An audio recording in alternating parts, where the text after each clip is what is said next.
মানুষ চাইলেই সব কিছু সম্ভব। দেখাচ্ছি ছোট বাচ্চাদের চিত্রাঙ্কন খাতা। বাচ্চারা অনেক সুন্দর করে মনের মাধুরী দিয়ে ছবিগুলো সুন্দর করে ড্রয়িং করেছে।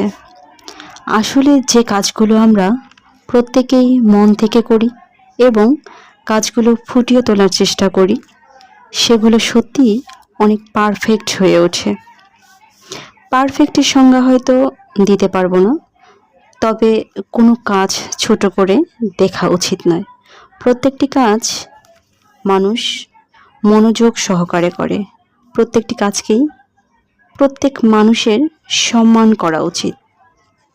প্রতিটি কাজেই মন থেকে অনেক কনফিডেন্স নিয়ে করলে কাজটি অনেক সুন্দর হয়ে ওঠে। মানুষ চেষ্টা করলে সব কিছুই করতে পারে। পারি না বলেই কিছুই হয় না। মন থেকে চাইলেই সব কিছুই সম্ভব। অসম্ভবকে সম্ভব করাই মানুষের কাজ।